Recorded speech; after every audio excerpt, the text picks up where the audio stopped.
ഇതാ അവസാന നാളുകളിൽ സകല ജഡത്തിൻ്റെ മേലും ഞാൻ എൻ്റെ ആത്മാവിനെ പകരും.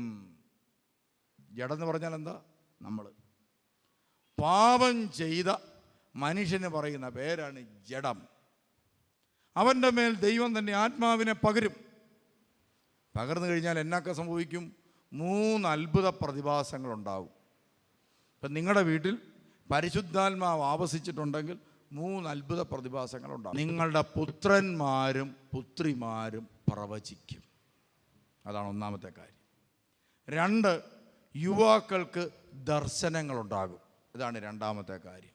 3, വൃദ്ധന്മാർക്ക് സ്വപ്നങ്ങളുണ്ടാകും. ഇതാണ് മൂന്നാമത്തെ കാര്യം. ഇപ്പം നമ്മുടെ പുത്രന്മാരും പുത്രിമാരും എന്ത് ചെയ്തുകൊണ്ടിരിക്കുകയാണ്? പ്രവചിക്കുകയാണോ അവർ ചെയ്യുന്നത്? അല്ല, മറിച്ച് എന്ത് ചെയ്തുകൊണ്ടിരിക്കുകയാണ്? മൊബൈൽ ഫോണിൽ ഗെയിം കളിച്ചുകൊണ്ടിരിക്കുക. മനസ്സിലായില്ലേ? മൊബൈൽ ഫോണിൽ കളിച്ചുകൊണ്ടിരിക്കുന്ന പരിപാടി, പക്വതയില്ലാത്ത പരിപാടികൾ, ഇതൊക്കെയാണ് നമ്മുടെ കുഞ്ഞുങ്ങൾ ഇന്ന് ചെയ്യുന്നത്. അവരെന്താ കാട്ടിക്കൂട്ടുന്നതെന്ന് പറയാൻ പറ്റിയല്ല. അതാണ് നമ്മുടെ അവസ്ഥ. എന്തുകൊണ്ടാണ്? ദൈവാത്മാവിൻ്റെ ശക്തിയില്ലാത്ത.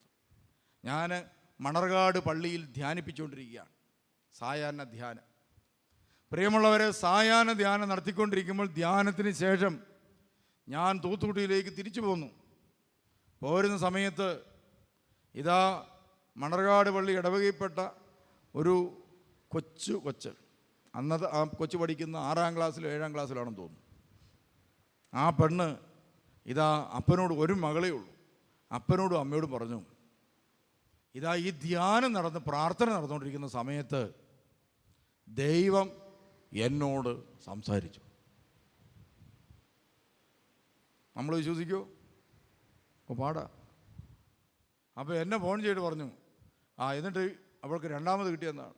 അവൾ പറഞ്ഞു, അപ്പോൾ എന്നോട് പറഞ്ഞ കാര്യം തിരുമേനിയോട് പറയണമെന്നാണ് ദൈവം പറഞ്ഞിരിക്കുന്നത്. അതുകൊണ്ട് എനിക്കിപ്പോൾ തിരുമേനിയെ കാണും രാത്രി. ഉടനെ എന്നെ ഫോൺ ചെയ്തു. ഞാൻ പറഞ്ഞു, ഇന്ന് അവളോട് അവിടെ അങ്ങനെ പോയി കിടന്ന് ഉറങ്ങിയേച്ച് നാളെ രാവിലെ വരാം. അന്നേരം ഞാൻ ഫോൺ മോഡേ കൊടുക്കാമെന്ന് പറഞ്ഞു. മോഡേ കൊടുത്ത് പറഞ്ഞു, തിരുമേനി പള്ളിയിൽ നിന്ന് പ്രാർത്ഥിച്ചുകൊണ്ടിരിക്കുമ്പം ഒരു വലിയ രഹസ്യം എന്നോട് പറഞ്ഞിട്ടുണ്ട്, അതെനിക്ക് തിരുമേനിയോട് ഇപ്പോൾ പറയണമെന്ന് പറഞ്ഞു. എന്നാൽ ഞാൻ പറഞ്ഞു വരാൻ പറഞ്ഞു. എന്താ രഹസ്യം എന്നൊക്കെ പറയുമ്പോൾ നമുക്കും കേൾക്കാൻ ജിജ്ഞാസ വരും. അപ്പോൾ ഞാൻ വരാൻ പറഞ്ഞു. പ്രിയമുള്ളവർ, ഈ പെണ്ണിനെയും കൊണ്ട് ആ അപ്പനും അമ്മയും വന്നു കഴിഞ്ഞപ്പോൾ എന്നോട് പറഞ്ഞു, ഞാൻ പ്രാർത്ഥിച്ചുകൊണ്ടിരിക്കുമ്പോൾ ഒരു കാഴ്ച കണ്ടു.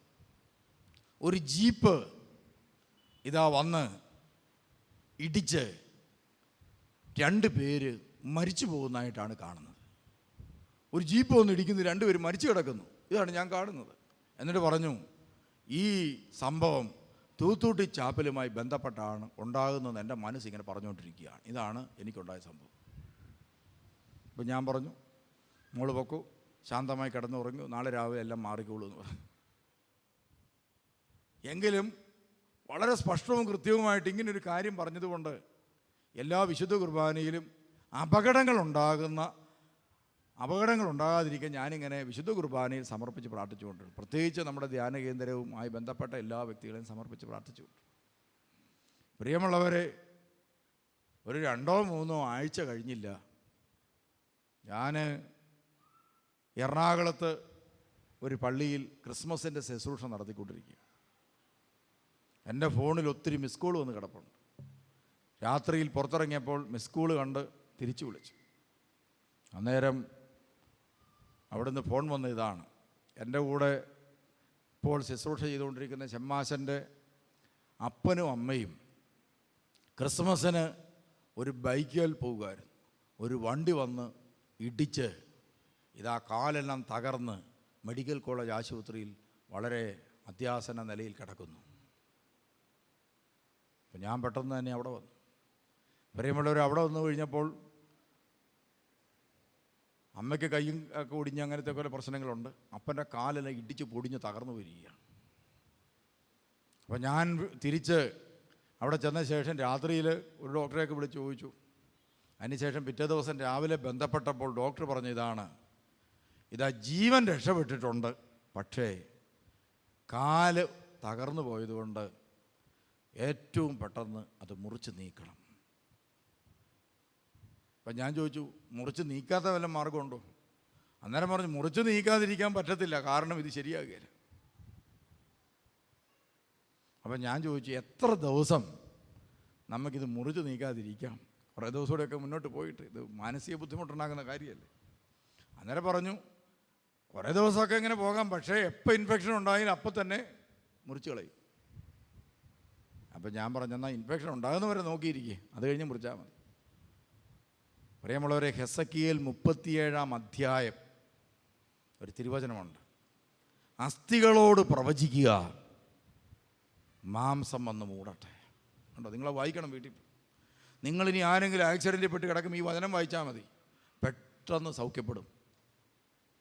പ്രിയമുള്ളവർ, ഈ വചനം ഞാൻ അവിടെ ഇരുന്ന് വായിച്ചു.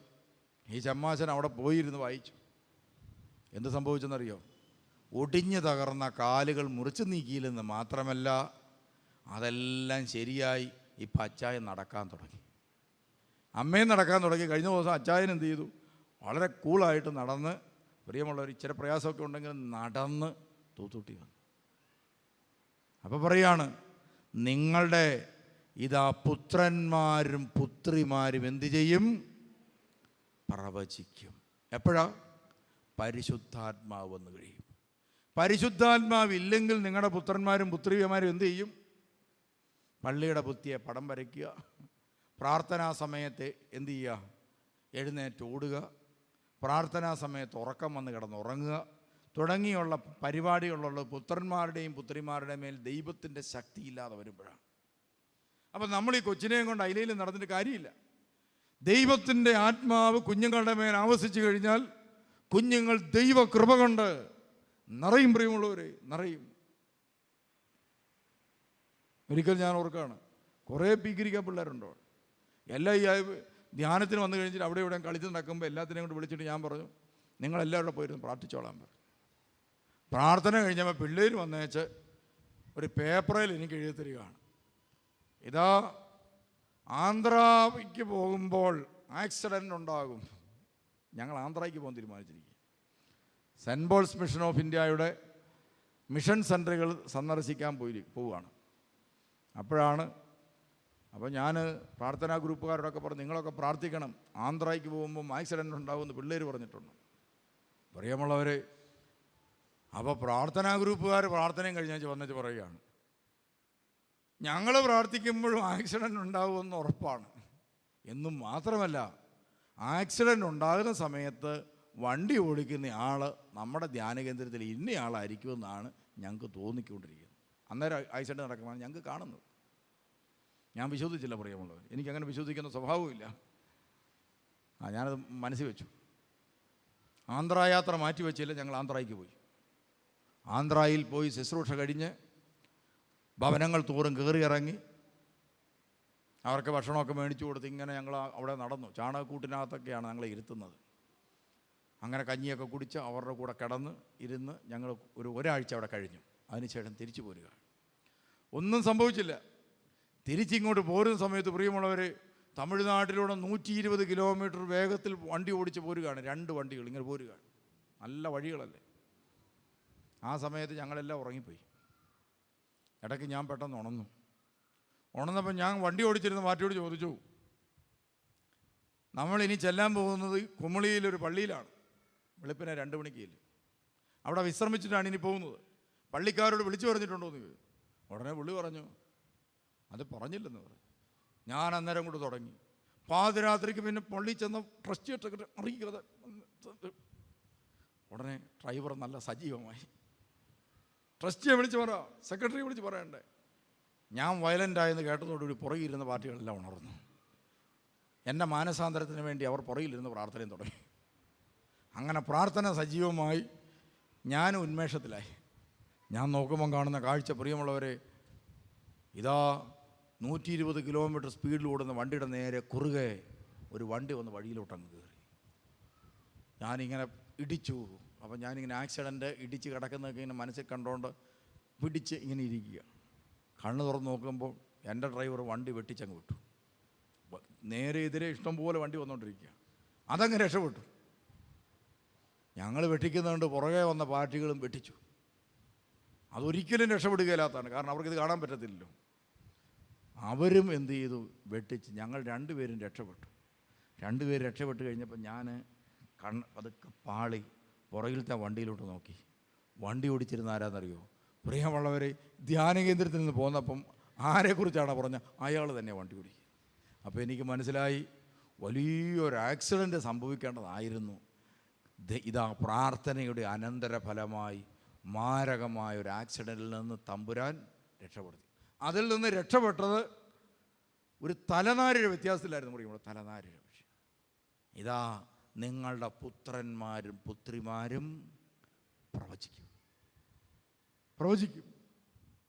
അങ്ങനെയെങ്കിൽ പ്രിയമുള്ളവരെ, നമ്മുടെ കുഞ്ഞുങ്ങളെ ദൈവത്തിൻ്റെ പരിശുദ്ധാത്മാവ് കൊണ്ട് നിറയാൻ, പാപത്തിൻ്റെ വിമോചനം അവരിൽ അനുഭവപ്പെടാൻ മാതാപിതാക്കന്മാർ വിശുദ്ധ ജീവിതം നയിക്കണം. ലോകത്തിൽ നിന്നും വിട്ട് വിശുദ്ധമായി ജീവിക്കണം. അപ്പോഴാണ് തങ്ങളുടെ കുഞ്ഞുങ്ങൾ അനുഗ്രഹിക്കപ്പെടുന്നത്.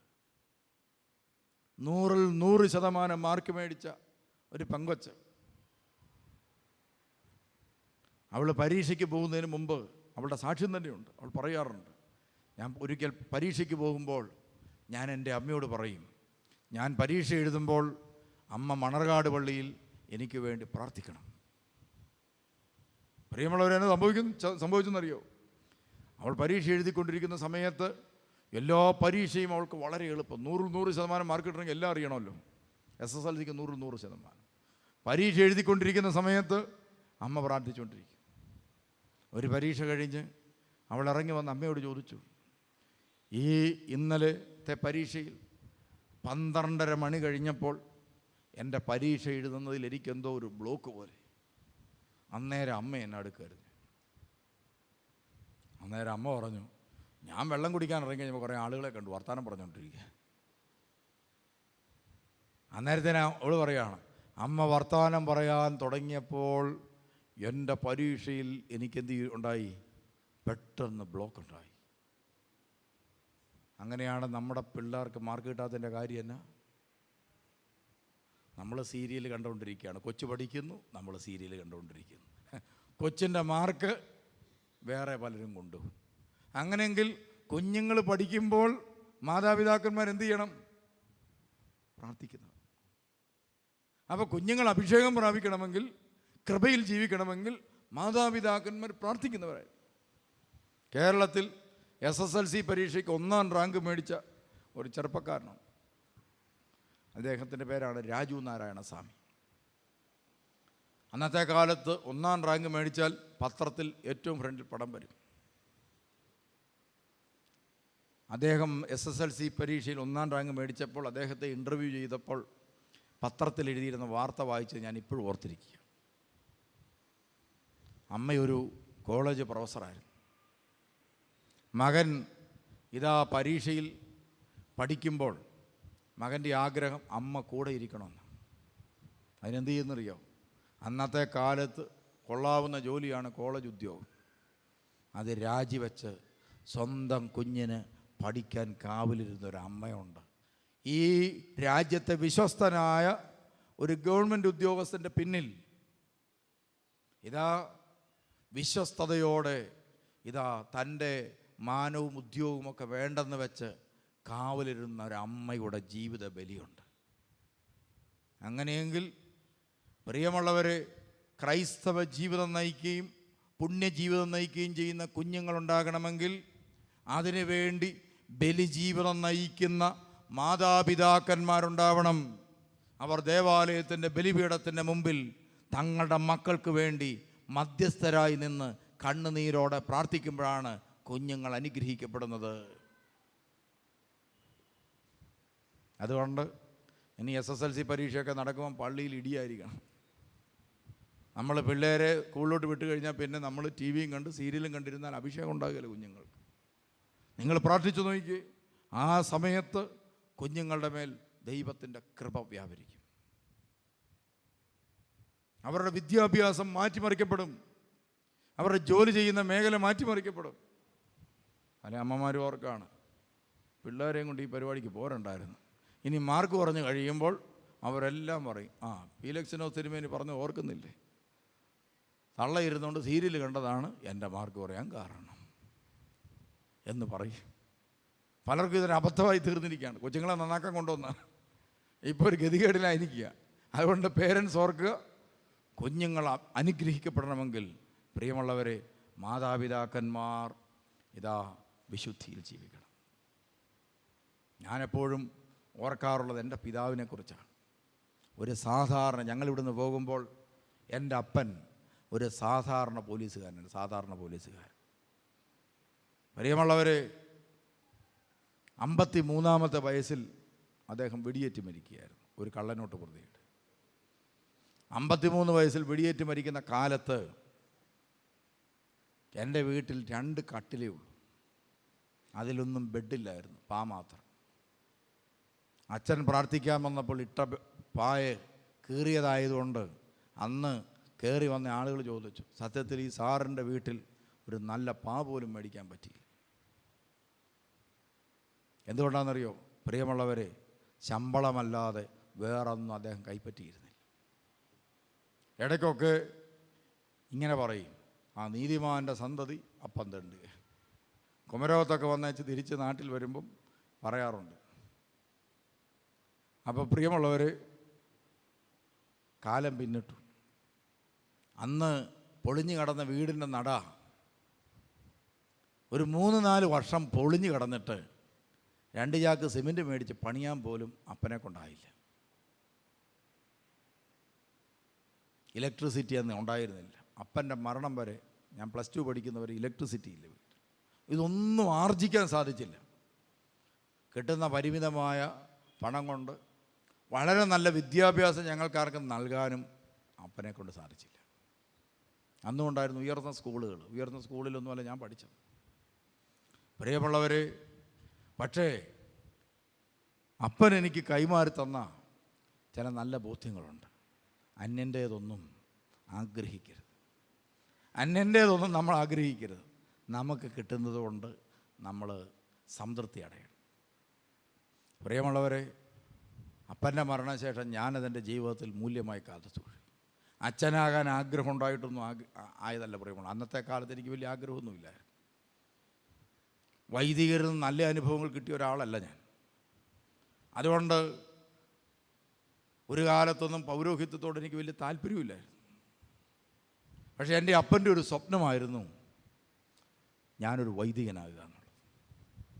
അതുകൊണ്ട് അപ്പൻ്റെ മരണശേഷം സുവിശേഷമൊക്കെ കേൾക്കാൻ തുടങ്ങിയപ്പോൾ അപ്പൻ്റെ സ്വപ്നമാണ് പൗരോഹിത്യം എന്നതുകൊണ്ട് അപ്പൻ്റെ സ്വപ്നം പൂവണിയിക്കാൻ വേണ്ടിയാണ് ഞാനൊരു പുരോഹിതനായത്. എൻ്റെ അപ്പൻ എന്നെയും പിടിച്ചുകൊണ്ട് ഇങ്ങനെ വരാറുണ്ട് ഇവിടെ.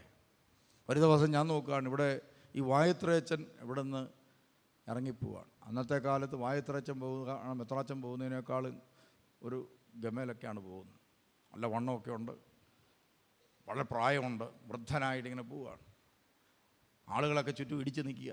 അപ്പോഴാണ് ഞങ്ങൾ മീനിടത്തുനിന്ന് ഇവിടെ അച്ഛനെ കാണാൻ വന്നിരിക്കുക. അപ്പോൾ ആ വാതൊക്കെ കൂടി അങ്ങോട്ടാണ് പോകുന്നത്. അവിടെ വന്നപ്പോഴാണ് ഈ വാതൊക്കെ കൂടി ഇങ്ങോട്ടാവും. അപ്പോൾ എൻ്റെ അച്ചായൻ ഇവിടെ വന്ന് ഇടിച്ച് നിന്നിട്ട് അച്ഛനെ തോന്നുന്നു. ഉടനെ കുഞ്ഞുഞ്ഞപ്പ നീ എപ്പോഴാണ് വന്നത് ചോദിച്ചു. അന്നേരം പറഞ്ഞു ഞാൻ കുർബാനയ്ക്കുണ്ടായിരുന്നു. അപ്പോൾ എന്നെ ഇങ്ങനെ നീട്ടി കാണിച്ചു പറഞ്ഞു, ഇവൻ അച്ഛനാകാൻ ആഗ്രഹമുണ്ട്.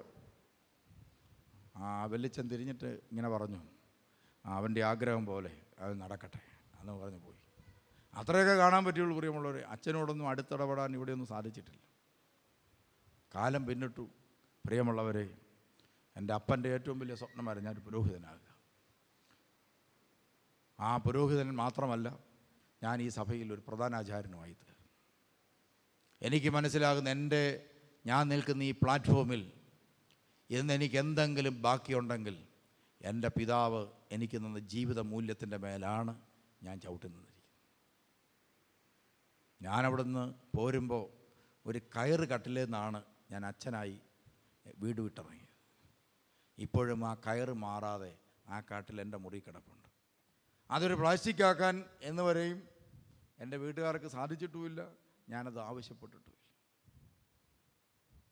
തൂത്തുട്ടി ചാപ്പലിൽ ഞായറാഴ്ച ദിവസം ഒരു 150-200 കാറ് വരും. എല്ലാം വില കൂടിയ കാറാണ്. എൻ്റെ വീട്ടിൽ നിന്ന് വരുമ്പോൾ മാത്രം പ്രിയമുള്ളവരെ എൻ്റെ അമ്മ വരുന്നത് ഒരു ഓട്ടോറിക്ഷയിലാണ്. എന്നെ കാണാൻ വരുന്ന 3 ബസ് മാറി കയറിയാണ്. ഒരു മോട്ടോർ വാഹനം എൻ്റെ അമ്മയ്ക്ക് ഈ കുപ്പായം കൊണ്ട് ഞാൻ സ്വന്തമാക്കി കൊടുത്തിട്ടില്ല. ഈ മൂല്യങ്ങളൊന്നും ഈ സഭയിൽ ആരും എനിക്ക് നൽകിയതല്ല, എൻ്റെ അപ്പൻ എനിക്ക് കൈമാറിയത്. ഞാനിത് പറഞ്ഞത് എന്തിനാണെന്നറിയോ? പ്രിയമുള്ളവരെ, ഇതുപോലെ നിങ്ങളുടെ മക്കൾക്ക് നിങ്ങളെക്കുറിച്ച് അഭിമാനിക്കാൻ പറ്റുന്ന രീതിയിൽ ധാർമ്മിക മൂല്യമുള്ള ഒരു ജീവിതം ഒരപ്പനും അമ്മയും നയിക്കണം. ഒരപ്പനും അമ്മയും നയിക്കണം. അപ്പോഴാണ് മക്കൾക്ക്, അതുകൊണ്ടല്ലേ യേശു ക്രിസ്തു ജീവിച്ച കാലത്ത് ഇതാ കന്യകമറിയാമിനെ കുറിച്ച് പറഞ്ഞു. യേശുവിനെ കണ്ടപ്പോൾ നിന്നെ പാലൂട്ടിയ മുല എത്ര ഭാഗ്യമുള്ളൂ, നിന്നെ വഹിച്ച ഉദരം എത്ര ഭാഗ്യം. പ്രിയമുള്ളവരെ, പരിശുദ്ധാത്മാവിൻ്റെ കൃപ ഇതാ മാതാപിതാക്കന്മാരിലൂടെ മക്കളിലേക്ക് വ്യാപരിക്കണം. അത് വലിയ പുണ്യമൊന്നും ചെയ്യാൻ നമ്മളെ കൊണ്ടൊന്നും സാധിക്കില്ല പ്രിയമുള്ളൂ. കാരണം നമ്മളൊക്കെ സാധാരണ മനുഷ്യരല്ലേ. പക്ഷേ ജീവിക്കുന്ന കാലഘട്ടത്തിൽ ഇതാ ജീവിക്കുന്ന സമൂഹത്തിൻ്റെ മധ്യത്തിൽ അത്യാവശ്യം ഇതാ ധാർമ്മികത പുലർത്തി ജീവിക്കാൻ നമ്മളെ കൊണ്ടാവും. അത് നമ്മുടെ കുഞ്ഞുങ്ങളിലേക്ക് വരും. അപ്പോൾ പുത്രന്മാരും പുത്രിമാരും പ്രവചിക്കും. നിങ്ങളുടെ യുവാക്കൾക്ക് ദർശനമുണ്ടാകും. എന്താ ദർശനം എന്ന് പറഞ്ഞാൽ? കാഴ്ചപ്പാട്. ദർശനമുള്ളവനാന്ന് പറഞ്ഞാൽ എന്താണ്? കാഴ്ചപ്പാടുള്ളവനാണ്. എന്ത് കാഴ്ചപ്പാട്? ഉൾക്കാഴ്ചയുള്ളവനാണ്. ഉള്ളിൽ കാഴ്ചയുള്ളവന് പറയുന്ന പേരാണ് കാഴ്ചപ്പാടുള്ളവൻ. ഉള്ളിലൊരു ലോകമുണ്ടാകും, അവൻ്റേതായ ലോകം. ദൈവം അവന് കൊടുത്ത വചനങ്ങളുടെ അടിസ്ഥാനത്തിൽ, അവന് കൊടുത്ത പുണ്യങ്ങളുടെ അടിസ്ഥാനത്തിൽ അവൻ രൂപപ്പെടുത്തിയ ഒരു ലോകം അവൻ്റെ നെഞ്ചിലുണ്ടായിരിക്കും. ആ ലോകത്തിൻ്റെ ആ ദർശനത്തിൻ്റെ പൂർത്തീകരണത്തിന് വേണ്ടി ജീവിക്കുന്നവനാണ് ദർശനമുള്ളവൻ. മദർ തെരേസ ദർശനമുള്ള വ്യക്തിയാണ്. കാരണം എന്താ? അവളുടെ ഉള്ളിൽ ഒരു കാഴ്ച കിട്ടി. എന്താണ്? ചെറിയവൻ യേശുവാണ്. ചെറിയവൻ യേശുവാണ്. അതുകൊണ്ട് മദർ തെരേസ എന്ത് ചെയ്തു? ചെറിയവനെ തേടി യാത്ര ചെയ്തു. ആ യാത്ര അവളുടെ ജീവിതമായി മാറി. അതൊരു ലോകം സൃഷ്ടിച്ചു, ഒരു സംസ്കാരം ഉണ്ടാക്കി. അതിന് പറയുന്ന പേരാണ് പ്രിയമുള്ളവരെ ദർശനം. അങ്ങനെയെങ്കിൽ ഇതാ നമ്മുടെ സഭാ ജീവിതത്തിൽ നമുക്ക് ദർശനമുണ്ടാകണം. നമ്മുടെ പള്ളികളിൽ ഏറ്റവും നന്നായി പ്രവർത്തിക്കുന്ന ആത്മീയ സംഘടന ഏതാ? എല്ലായിടത്തും ഏറ്റവും നന്നായി നടക്കുന്ന സൺഡേ സ്കൂളാണ്. കാരണം എന്താ? ഇതുങ്ങൾക്ക് പ്രായപൂർത്തിയായില്ല, തള്ളി ഉന്തി വിട്ടാൽ പൊക്കോളൂ. അപ്പോൾ ഏറ്റവും നല്ല ദർശനം ഉണ്ടാകേണ്ടത് ആർക്കാണ്? യുവതി യുവാക്കന്മാർക്കാണ്. യുവതി യുവാക്കന്മാർക്ക് ക്രിസ്തീയ കാഴ്ചപ്പാടിലൊരു ദർശനമുണ്ടായാൽ 33-ാമത്തെ വയസ്സിൽ അവൻ്റെ ഗതി എന്താവും? ദർശനമുള്ള ഒരു ചെറുക്കന് ഭൂമിയിൽ 33-ാമത്തെ വയസ്സിൽ എന്ത് കിട്ടി? പീഡാസഹനവും കുരിശുമരണവും. കൊമരവൻപള്ളിയിൽ ആരെയെങ്കിലും കുരിശിച്ചിട്ടുണ്ടോ ചെറുപ്പക്കാരെ വല്ലതും? ഇല്ല. എന്തുകൊണ്ടാണ് കാര്യം? അവൻ്റെ ദർശനം എവിടം വരെ വളർന്നിട്ടില്ല? ക്രിസ്തുവിനോളം വളർന്നിട്ടില്ല. സ്തേഫാനോസ് എന്ന് പറയുന്ന ചെറുപ്പക്കാരന് ദർശനമുണ്ടായി. എന്താണ്? ഇതാ ചെറുപ്രായത്തിലെ ചോറ് വിളമ്പാൻ വേണ്ടി തിരഞ്ഞെടുത്തതാണ്. മേശമേൽ ശുശ്രൂഷിക്കാൻ വേണ്ടി തിരഞ്ഞെടുത്ത പയ്യനാണ് ഡീക്കനായിട്ട്. ഡീക്കൻ കൃപാവരവും ശക്തിയും കൊണ്ട് വളർന്നു. അവൻ കൃപാവരവും ശക്തിയും കൊണ്ട് വളർന്ന് വലിയ അത്ഭുതങ്ങളും അടയാളങ്ങളും നടത്തി. എവിടെ? കൊച്ചുപ്രായത്തിൽ തന്നെ. അത് കണ്ട് പല്ല് ഞെരിച്ച് പരീശന്മാർ അവനെ എന്ത് ചെയ്തു? അവനെ ശരിയാക്കി കളഞ്ഞു. കണ്ടോ? കുറിയാക്കോസ് സഹത ദർശനം കൊണ്ട് നഗർന്നു. 3 വയസ്സുള്ളപ്പം അവൻ വിളിച്ചു പറഞ്ഞു, യേശുവാണ് ദൈവം. അവൻ്റെ നാക്കറത്തു. യുവതി യുവാക്കന്മാർ ക്രിസ്തു ദർശനം കൊണ്ട് നിറഞ്ഞാൽ, ഞാൻ ഓർക്കുകയാണ് പ്രിയമുള്ളവർ, നിരന്തരമായി തിരുവചനം കേൾക്കാൻ വരുന്ന ഒരു ചിങ്ങമരങ്കാരി പെണ്ണ്, അവളുടെ കല്യാണമൊക്കെ ഉറച്ചു. കല്യാണം ഉറച്ചു കഴിഞ്ഞപ്പോൾ എന്നെ വന്ന് കണ്ട് ഡേറ്റ് എഴുതിച്ചു. എൻ്റെ കല്യാണം നടത്തി തരണം.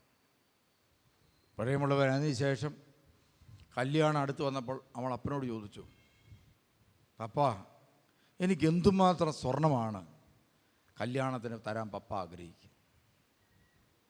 ഉടനെ അപ്പോൾ അവർ രണ്ടുപേരും ചോദിച്ചു, അത് നീ എന്തിനാ അറിയുന്നത്? അല്ല, അറിയാൻ വേണ്ടിയാണ്. ഉടനെ പറഞ്ഞു, നിനക്കൊരു 50 പവൻ്റെ സ്വർണം തരാനായിട്ട് ആഗ്രഹിക്കും. ഉടനെ പറഞ്ഞു, അങ്ങനെയെങ്കിൽ അതിൻ്റെ 10% എനിക്ക് പൈസയായിട്ട് കിട്ടണമെന്ന്. അപ്പോൾ ചോദിച്ചു, അതെന്തിനാ? പറഞ്ഞു, എനിക്ക് കാശായിട്ട് കിട്ടണം, 5 പവൻ്റെ പൈസയായിട്ട് കിട്ടണം. അവരൊരു 1 ലക്ഷം രൂപ അവളുടെ കയ്യിൽ കൊടുത്തു. ഉടനെ പറഞ്ഞു, ഇന്ന് വൈകുന്നേരം നമുക്കൊരു വഴിക്ക് പോകണമെന്ന്. അങ്ങനെ വൈകുന്നേരം അവർ വണ്ടിയൊക്കെ കയറി. ഇപ്പോൾ തൂത്തുട്ടിക്ക് തന്നെ വണ്ടി വിട്ടു. എന്നെ വന്ന് കണ്ടിട്ട് എന്നോട് പറഞ്ഞു, തിരുമേനി എൻ്റെ കല്യാണം ആശീർവദിക്കുന്നതിന് മുമ്പ് ഈ പണം കൊണ്ട് ഏതെങ്കിലും ഒരു പെൺകുട്ടിയുടെ കല്യാണം ആശീർവദിക്കാൻ സഹായിച്ചിട്ട് എൻ്റെ കല്യാണം ആശീർവദിക്കാവൂ. ഇതിന് പറയുന്ന പേരെന്താ? ദർശനം. എനിക്ക് എൻ്റെ കഴുത്തിൽ ഇതാ താലി വരുന്നതിന് മുമ്പ് എന്നെപ്പോലെ വിവാഹം കഴിക്കാൻ ബുദ്ധിമുട്ട് അനുഭവിക്കുന്ന ഒരു കുട്ടി കൂടി അനുഗ്രഹിക്കപ്പെടട്ടെ. ഇതിന് പറയുന്ന പേരെന്താ? ദർശനം. ഇതിന് പറയുന്ന പേര് ദർശനം. ഞാൻ അടൂർ ഭാഗത്തോടത്ത് പ്രസംഗിച്ചുകൊണ്ട് നിൽക്കുകയാണ്. ഒരപ്പനും അമ്മ എന്നെ വിളിച്ചിട്ട് എന്നോട് പറഞ്ഞു, തിരുമേനി ഒന്ന് കാണാൻ അങ്ങോട്ട് വരാൻ പറ്റുമോ? ഞാൻ പറഞ്ഞു, അതിനെന്താ, വരാമല്ലോ. വന്നു കഴിഞ്ഞാൽ പറഞ്ഞു, ഞങ്ങൾക്ക് ദൈവം അനുഭവിച്ച് എൻ്റെ മകന് നല്ല ജോലിയാണ്, നല്ല സമ്പത്താണ്, ഞങ്ങൾക്ക് പൈസയൊക്കെ ഉണ്ട്. ഞങ്ങൾ ഇന്ന് ഈ ആഴ്ചയിൽ ഞങ്ങളുടെ മകൻ്റെ വിവാഹാലോചന ആരംഭിക്കുകയാണ്. അല്ല, കല്യാണം നടത്താൻ പോലും ആരംഭിക്കുകയാണ്. ആരംഭിക്കുന്നതിന് മുമ്പ് ഇതാ വിവാഹം കഴിക്കാൻ നിവൃത്തിയില്ലാത്ത ഒരു പെൺകുട്ടിയെ വിവാഹം കഴിപ്പിക്കണം എന്ന് പറഞ്ഞ് ഒരു കെട്ട് നോട്ടെടുത്ത്. ഞാൻ ചോദിച്ചത്, എത്ര നോട്ടാ? 5 ലക്ഷം രൂപ. എൻ്റെ പോക്കറ്റിൽ ഇങ്ങനെ കിടക്കുക. എനിക്ക് 5 ലക്ഷം ഒന്നും കിട്ടി പരിചയമില്ലാത്തതുകൊണ്ട് ഇത് കൈകാര്യം ചെയ്യാൻ അറിയാൻ പറ്റും. പ്രിയമുള്ളവരെ, 16 പെണ്ണും പിള്ളേരെ കെട്ടിക്കാൻ പറ്റി. 25,000 രൂപ വെച്ച് കൊടുത്ത് 16ഓളം പെൺപിള്ളേരെ കെട്ടിക്കാൻ പറ്റി. ഈ 2 പേരുടെ ജീവിതത്തിലെ തീരുമാനം കൊണ്ട്. ഇടുക്കി ഭാഗത്ത് 2 പേർക്ക്. അതാണ് ദർശനം. അങ്ങനെയാണെങ്കിൽ ഒന്ന് ആലോചിച്ച് നോക്കി, നമ്മുടെ യുവാക്കൾക്ക് ദർശനമുണ്ടെങ്കിൽ പട്ടിണിയുള്ളവനുണ്ടാവും.